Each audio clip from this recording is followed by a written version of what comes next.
மயிலாடுதுறையில் தேமுதிக பொதுச் செயலாளர் பிரேமலதாவின் ரோட் ஷோ நிகழ்ச்சி சுவாரஸ்யம். விஜயகாந்தின் கள்ளழகர் பாடலுக்கு கை அசைவுகளால் நடனமாடி பிரேமலதா உற்சாகம். விசில் அடித்து ஆரவாரம் செய்த தொண்டர்கள்.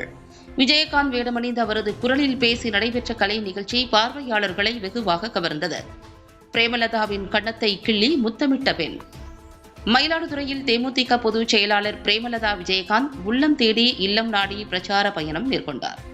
அவர் சின்ன கடை வீதியில் மக்களை தேடி மக்கள் தலைவர் கேப்டன் ரதத்திற்கு படையில் இட்டு ரோட் ஷோவாக நடந்தும் ரதத்தில் ஏறியும் மக்களை சந்தித்து கையசைத்து சென்றபோது விஜயகாந்தின் கள்ளழகர் திரைப்பட பாடலை ரசித்து விசிலடித்த தொண்டர்களையும் நடனமாடி கூச்சல் இட்ட தொண்டர்களையும் எழுச்சியடைய செய்யும் வகையில் தானும் பாடலை ரசித்து பாடலுக்கு ஏற்ப கை அசைவு நடனமாடி பிரேமலதா உற்சாகமடைந்தார். கால்டெக்ஸ் பகுதியில் பரப்புரையை நிறைவடைந்த நிலையில் ஆடும் குதிரைகளுக்கு சால்வை அணிவித்த போது ஒரு குதிரை சால்வையை ஏற்காத நிலையில் சிரித்தவாறு குதிரைக்காரியிடம் சால்வையை கொடுத்து குதிரைக்கு அணிவித்தார். பெண்களுடன் சேர்ந்து புகைப்படம் எடுத்துக் கொண்ட போது பெண் ஒருவர் பிரேமலதாவின் கன்னத்தை கிள்ளி முத்தமிட்டார். முன்னதாக சின்ன கடை வீதியில் நடைபெற்ற கலை நிகழ்ச்சி பார்வையாளர்களை கவர்ந்தது.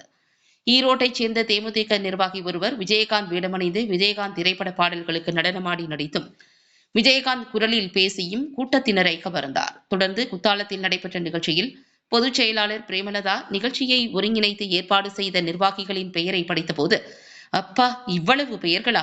3 பக்கத்திற்கா பெயர் கொடுப்பீர்கள்? அப்படியெல்லாம் சொல்ல முடியாது என்று கூறி நிர்வாகிகள், தொண்டர்கள் என அனைவருக்கும் நன்றி தெரிவித்தார்.